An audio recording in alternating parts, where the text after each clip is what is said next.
जय हिंद, वंदे मातरम प्यारे साथियों। और सभी साथियों को मेरा प्यारा नमस्कार। साथियों, आज क्लास में हम पढ़ने वाले हैं काव्य गुण यानी कि काव्य शास्त्र। काव्य शास्त्र में आरपीएससी जो सेकंड ग्रेड है उसमें काव्य गुण है, काव्य दोष है, काव्य रीति है, छंद है, अलंकार है और रस है। और फर्स्ट ग्रेड की बात करते हैं साथियों, तो फर्स्ट ग्रेड में काव्य हेतु और काव्य प्रयोजन भी है। इसी के साथ साथ साथियों फिर रस, निष्पत्ति है, साधारणीकरण है और भी कुछ है साथियों। तो यहाँ पर आरपीएससी सेकंड ग्रेड और आरपीएससी फर्स्ट ग्रेड दोनों को साथ लेकर साथियों इस सिलेबस को, संपूर्ण सिलेबस को पुनः अपन रिवीजन करेंगे, ताकि साथियों अपने जो चीजें पढ़ रखी है वापस अपने को याद हो जाए। तो आज क्लास को शुरू करने के पहले साथियों एक बार पुनः मैं आप सभी का स्वागत करता हूं। और आज अपन बिल्कुल साथियों जितना भी सिलेबस है आरपीएससी सेकंड ग्रेड का और आरपीएससी फर्स्ट ग्रेड का काव्य शास्त्र का, उस पूरे को ही अपन वापस रिवाइज करेंगे और अच्छी बेहतरीन तरह से रिवाइज करेंगे साथियों। तो बने रहेगा क्लास में अंत तक। और चैनल पर पहली बार तो चैनल को सब्सक्राइब करिएगा, साथ साथ किसको बेल आइकन दबाकर ऑल पर प्रेस करिएगा। चलिए शुरू करते हैं साथियों आज के हम क्लास को।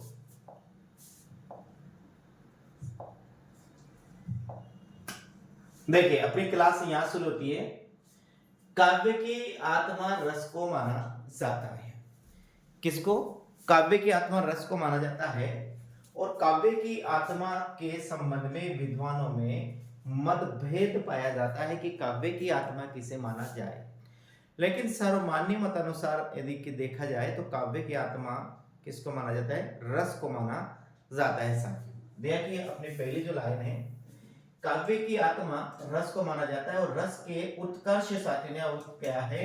रस के उत्कर्ष, रस के उत्कर्ष में सहायक जो तत्व होते हैं उनको ही क्या कहते हैं? काव्य गुण कहते हैं। ध्यान रखिए, रस के उत्कर्ष में सहायक जो तत्व होते हैं, जो अवयव होते हैं, जो उपादान होते हैं, उनको ही क्या कहा जाता है? काव्य गुण कहा जाता है। यानी रतो उत्कर्ष में सहायता करने वाले शब्द संयोजन को काव्य गुण कहा जाता है। शब्द संयोजन यानी शब्दों का ऐसा संयोजन, शब्दों का ऐसा समूह जो रस के उत्कर्ष में सहायता करते हैं, रस में चार चांद उत्पन्न करते हैं, रस में को और शोभायमान और रस में और आनंद अनुभूति, रसानुभूति प्रदान करने वाले जो तत्व होते हैं वही क्या कहलाता है? काव्य गुण कहलाते हैं साथियों। तो ये परिभाषा आपको ध्यान रखनी है कि रस उत्कर्ष में सहायता करने वाले जो शब्द संयोजन है उनको काव्य गुण कहते हैं। और आचार्य वामन के अनुसार काव्य गुण की परिभाषा है, काव्य शोभा है कर्तारो धर्मा गुण, यानी कि काव्य की शोभा करने वाले धर्मी क्या है? गुण। और कई बार ये परिभाषा एग्जाम में आती है साथियों, तो आपको ध्यान रखना है कि ये परिभाषा किसकी है। क्या? काव्य शोभा है, काव्य शोभा है कर्तारो धर्मा गुणा, ये परिभाषा किसकी है? आचार्य वामन की परिभाषा है। कई बार आता है कि परिभाषा किसकी है? विश्वनाथ की है, या फिर ये जगन्नाथ की है, या भरत मुनि की है, या वामन की है, या दंडी की है, भावे की है, रुद्रट की है, किसकी है साथियों? तो आपको ध्यान रखना है क्या है?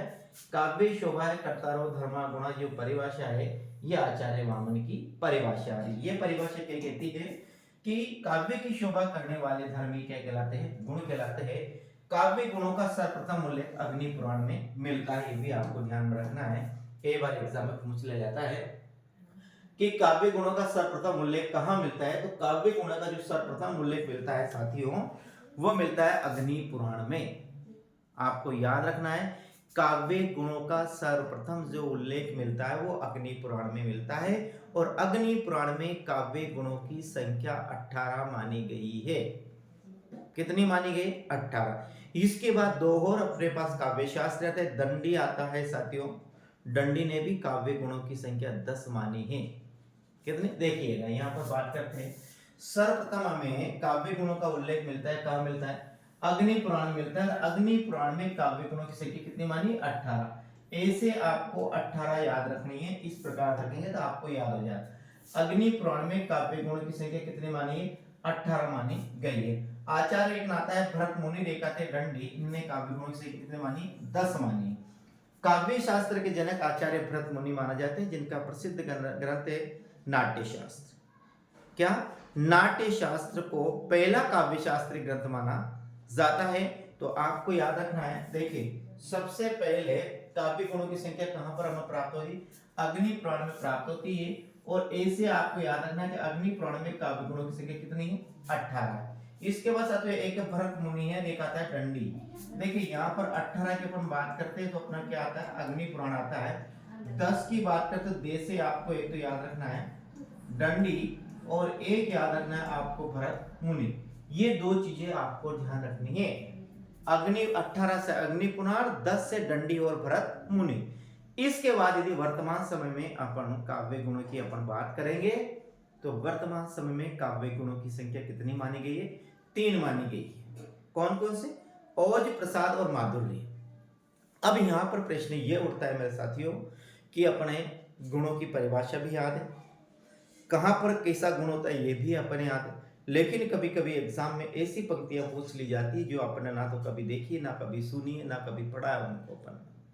फिर कैसे पहचानें कि कौन सी पंक्तियों में कौन सा काव्य गुण है, यहाँ अपने लिए मुश्किल खड़ी हो जाती है। लेकिन इस क्लास में अपन इन सभी प्रश्नों को ध्यान में रखते हुए ऐसे इसमें समझने की कोशिश करेंगे कि ताकि एग्जाम में अपना कोई भी प्रश्न आ जाए, कहीं से भी प्रश्न आ जाए लेकिन वो किसी प्रकार से गलती जाने की यानी गलत होने की 1% भी चांस नहीं रहे, ऐसा हम आज की क्लास में पढ़ने वाले हैं। तो मेरे साथियों बने रहिएगा क्लास में अंत तक। शुरू करते हैं वापस कहां से, देखें आचार्य भामे और मम्मट ने इन 10 गुणों का इसमें 3 गुणों में समाहित कर दिया।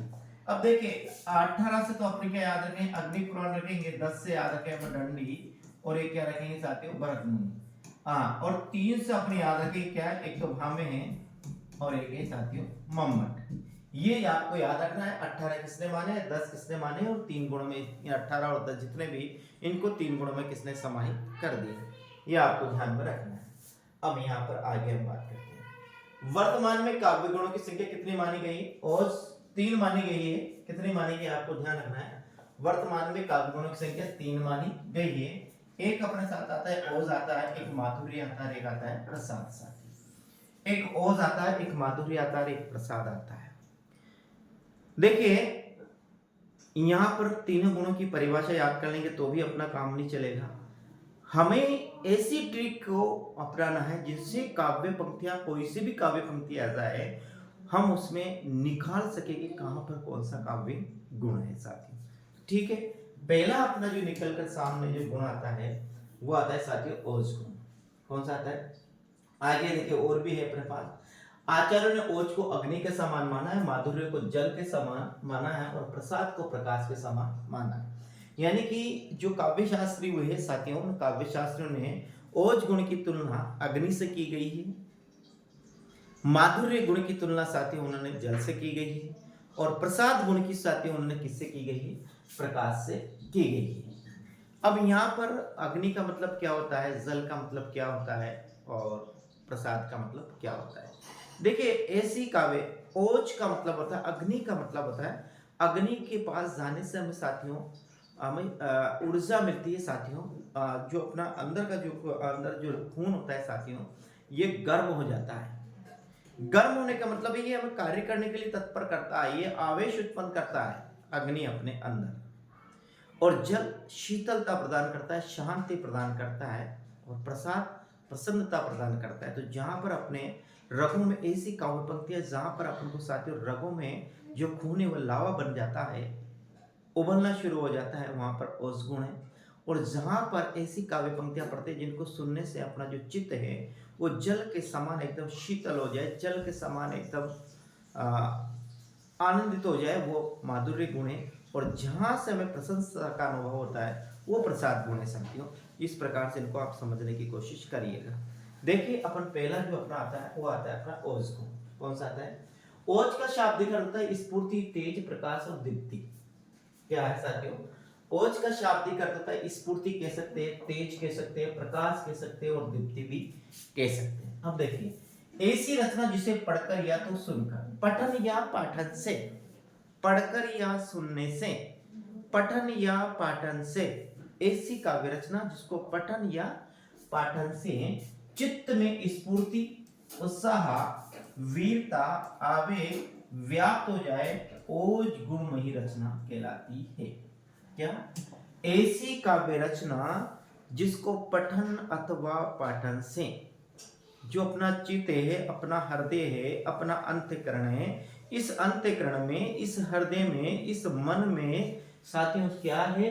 चित्त, स्फूर्ति, उत्साह, आवेश, आवेग, वीरता व्याप्त हो जाए, ऐसी जो रचना होती है उस रचना में ओज गुण पाया जाता है साथियों। देखिए अब इसकी विशेषता देखिएगा। इसकी विशेषता भी है कि ओज गुण को अपन कैसे पहचानेंगे, कौन सी काव्य पंक्तियों में ओज गुण है, ये इसलिए इसको अपन को इतना ध्यान रखना है। कैसे पहचानेंगे कि कौन सी काव्य पंक्तियों में ओज गुण है? पहली बात तो यही ध्यान रखना है कि ऐसी रचना जिसको पढ़कर अथवा सुनकर अपने चित्त में क्या व्याप्त हो जाए? वीरता व्याप्त हो जाए, स्फूर्ति व्याप्त हो जाए, आवेश व्याप्त हो जाए, ऐसी जो रचना होती है वो ओज गुणमयी रचना होती है। और भी क्या विशेषता इसकी देखिएगा। वीर, विवश, रौद्र और भयानक जो रस होते हैं, इन रसों में ओज गुण की अभिव्यक्ति होती है। यानी कि आपको ध्यान अगर जहां पर वीर रस होता है वहां पर भी ओज गुण होता है, जहां पर विवश जो रस होता है वहां भी ओज गुण होता है, जहां रौद्र रस होता है वहां भी ओज गुण होता है, और जहां भयानक रस होता है, इन चारों ही रसों में ओज गुण की प्रधानता होती है। यदि आपको रस याद है वीर, विवश, रौद्र, भयानक, तो आपको बिना सोचे समझे यदि इन किनका वीर, विवश और रौद्र भयानक रसों के उदाहरण अभी आपको मिलते हैं, तो बिना सोचे समझे मेरे साथियों यहाँ पर आपको ओज गुण का चयन करना है। तो आपको जब रस याद के 9 रसों में से आप तो चार रस के जितने उदाहरण हैं वे ओज गुण है, ओज गुण के उदाहरण है। अब देखिए आगे समास बहुला शब्दावली अर्थात लंबे लंबे समास होते हैं। समास बहुलावली अथवा लंबे लंबे समास का मतलब है जो शब्द होंगे वो शब्द साथियों बड़े बड़े शब्द होंगे, अधिक अधिक वर्णों के शब्द होंगे, ये याद रखना। टे वर्गीय परुष वर्णों की प्रधानता होती है। टे वर्गीय परुष वर्ण का मतलब है अधिकतर इसमें टे मिलेगा आपको, ठे मिलेगा आपको, इसको डे मिलेगा आपको, और इसमें डे मिलेगा। इन वर्णों की इसमें प्रधानता होती है और गोड़ी रीति से इसका संबंध होता है, याद रखना। यानी कि आपको क्या, एक तो ये बड़े बड़े लंबे लंबे शब्द मिलेंगे, समास मिलेंगे, एक और ये अपन बोलिए संयुक्त अक्षर और द्वित्व वर्णों का वर्ण। संयुक्त अक्षर का मतलब है साथियों श, त्र, गे और ये शे, एक तो ये, और द्वित्व वर्णों का मतलब जैसे मान लेते ये मां लिखा अपन ने, ये अपन लिखा ते लिखा, ये अपन ने लिखा दे लिखा, ये अपन ने लिखा दे लिखा, ऐसे जो वर्ण होते हैं इन वर्णों की, जैसा अपन लिखा ये के लिखा, जैसा अपन ने लिखा ये डे लिखा, पहला आधा हो पीछे का पूरा हो, पहला वर्ण हो स्वर रहित हो, दूसरा वर्ण हो स्वर सहित हो, उसको अपन द्वितीय वर्ण कहते हैं। तो यहाँ पर संयुक्त अक्षर और द्वितीय वर्णों की प्रधानता होती है। टे वर्गीय परुष वर्णों की प्रधानता होती है। समास बहुला शब्दावली का प्रयोग होता है। वीर, विवश, रौद्र, भयानक रसों में इसकी अभिव्यक्ति होती है और गोड़ी रीति ही यहाँ पर क्या होती है? प्रधानता होती है। तो इन चीजों को अपन ध्यान में रखकर अपन को वीर रस के संबंध में चीजें अपन को याद रखनी है। जैसे यहाँ पहला उदाहरण आता है, हे रुंड गिरे घसगुंड गिरे, कटकट अवनी पर शुंड गिरे, भू पर है विकल वितुंड गिरे, लड़ते लड़ते अरि झुंड गिरे। साथियों तो यहाँ पर जो विवश्य रस है, तो विवश्य रस में ओज गुण की प्रधानता होती है। कौन कौन सा रस में होती है ओज गुण की प्रधानता? आपने देखा, अपन ने एक देखा है साथियों पे वीर देखा, कौन सा? वीर रस में ओज गुण की प्रधानता है।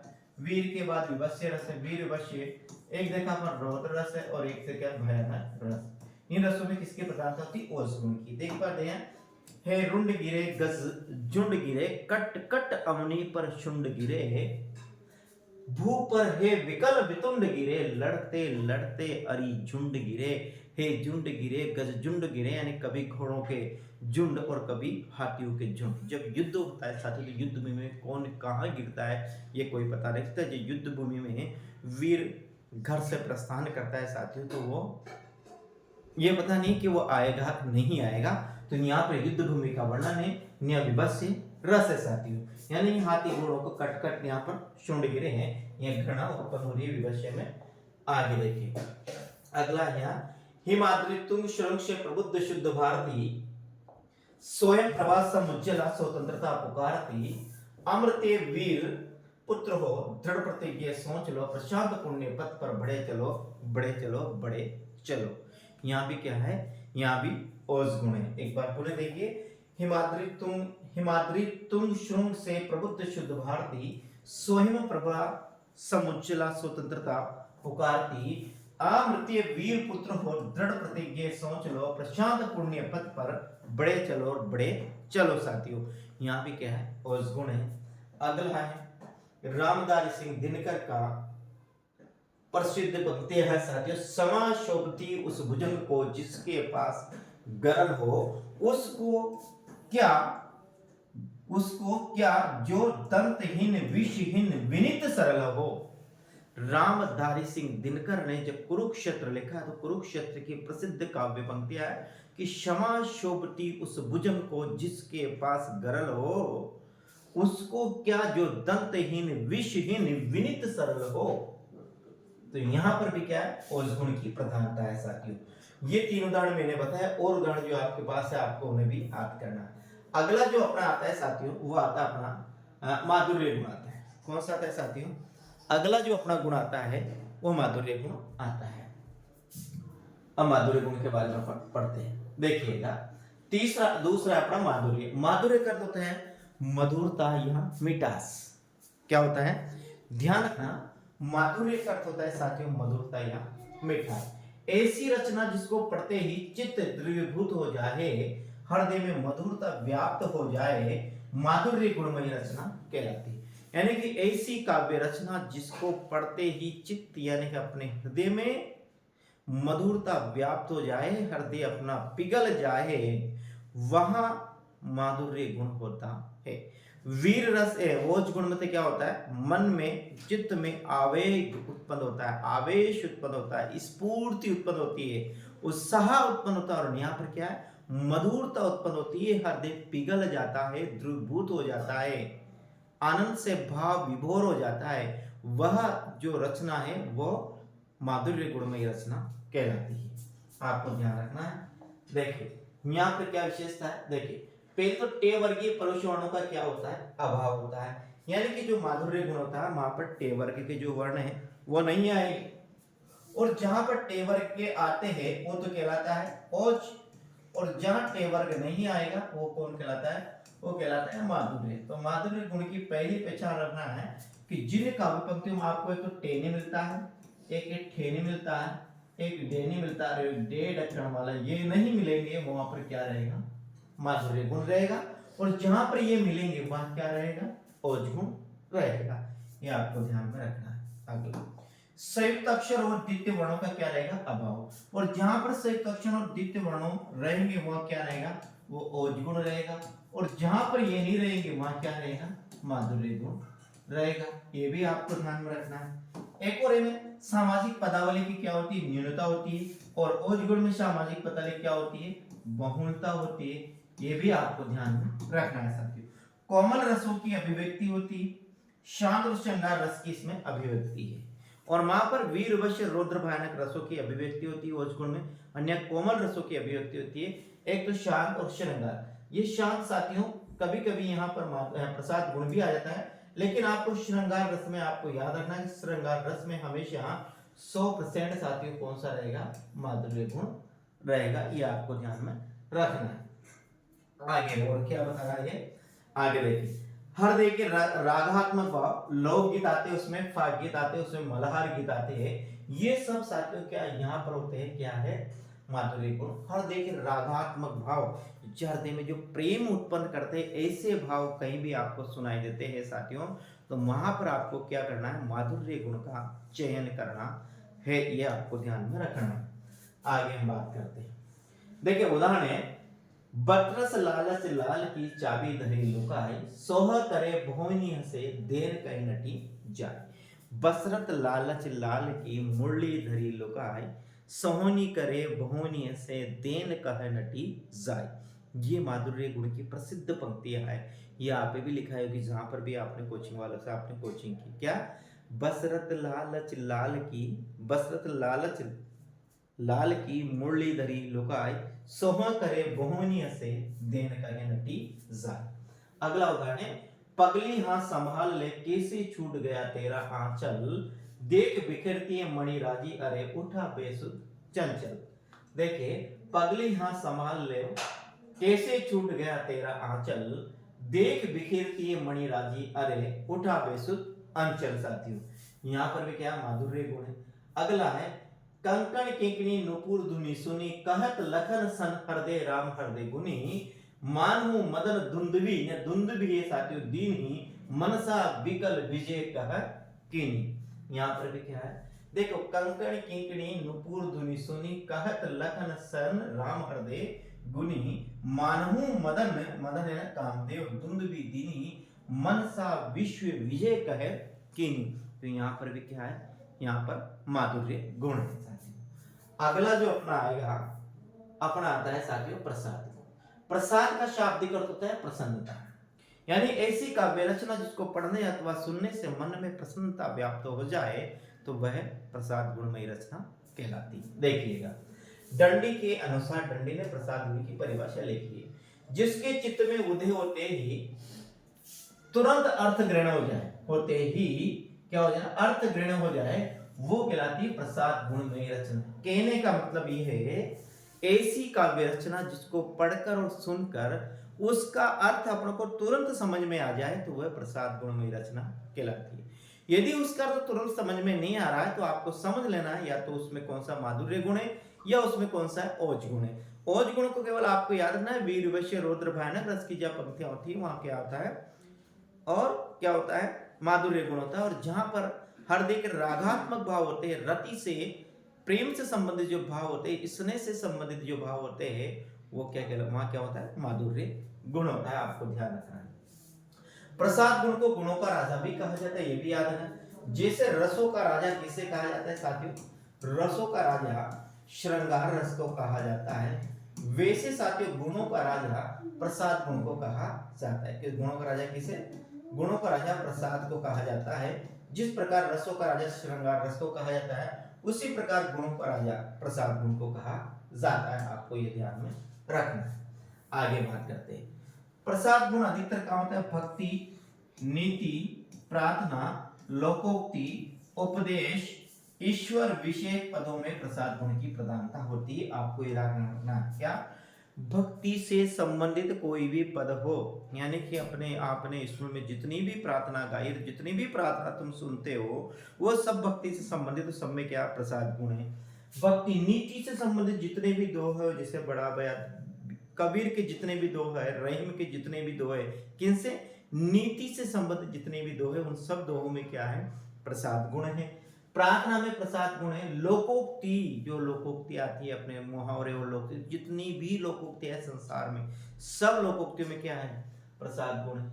एक के बाद उपदेश और ईश्वर विषय जो पद होते हैं, जहां पर उपदेश दिया जाता है और ईश्वर से संबंधित जितने भी पद होते हैं, सभी में क्या होता है, प्रसाद गुण होता है। इतना आपको याद रखना है। क्या, भक्ति, नीति, लोकोक्ति, उपदेश और ईश्वर विषय के जितने भी पद है, सभी पदों में मेरे साथियों प्रसाद गुण की प्रधानता होती है। भक्ति, नीति, लोकोक्ति, प्रार्थना, भक्ति, नीति, लोकोक्ति, प्रार्थना, उपदेश और ईश्वर विषयक पदों में प्रसाद गुण की प्रधानता होती है। करुण और शांत रस में प्रसाद गुण की क्या होती है, प्रधानता होती है साथियों। करुण और शांत रस, जहां पर भी करुण रस है, उस रस में आपको प्रसाद गुण की चयन करना है। आचार्य मम्मट के अनुसार क्या लिखा है, जिस प्रकार अग्नि सूखे ईंधन में और जल स्वच्छ वस्त्र में तुरंत व्याप्त हो जाता है, उसी प्रसाद गुण चित्त में सहसा व्याप्त हो जाता है। देखो, आपको याद रखना है, आचार्य मम्मट के अनुसार जिस प्रकार अग्नि सूखे ईंधन में, यह क्या है, सूखे ईंधन में और जल स्वच्छ वस्त्र में व्याप्त हो जाते हैं, उसी प्रकार प्रसाद गुण चित्त में सहसा तुरंत व्याप्त हो जाता है। तो वह ये प्रसाद गुण की विशेषता बताए आचार्य दंडी ने। यानी कि जिस प्रकार जो सूखी लकड़ी होती है, सूखी लकड़ी में तुरंत सूखी लकड़ी जल जाती है, जो स्वच्छ कपड़ा होता है जल उस पर तुरंत फैल जाता है। इसी प्रकार कोई भी काव्य पंक्तियां, उन काव्य पंक्तियों को पढ़ने से तो सुनने से अर्थ तुरंत समझ में आ जाता है, तो वहां पर कौन सा होता है, प्रसाद गुण होता है। अब देखिए पंक्ति है, रहना नहीं देश वीराना है, यानी यहाँ संसार की असारता बताई गई है। रहना नहीं देश संसार की असारता बताई गई। ये संसार कागज की पुड़िया बूंद पड़े धुली जाना है, ये संसार झाड़ और झांकर आग लगे वीर जाना है। इन दोनों आगे पानी केरा बुदबुदा असमानस की जात, पल भर में छिप जाएगा जो तारा प्रभास। तो ये साथियों अगला है, देखी सुदामा की दीन दशा, करुणा करके करुणा निदान, पानी प्रात को आप छुओ नहीं, नैनन के जल से ही पग धोई। तो यहाँ पर भी क्या है, प्रसाद गुण है। तो ये चार उदाहरण थे। पहला उदाहरण देखिए आप, देखी सुदामा की दीन दशा, दशा है साथियों यहाँ करुणा करके करुणा निदान, पानी पराग को हाथ छुओ नहीं, नैनन के जल से ही पग धोए। यहाँ पर साथियों थोड़ी मिस्टेक है, पानी केरा बुदबुदा असमानस की जात, पल भर में छिप जाएगा जो तारा प्रभात।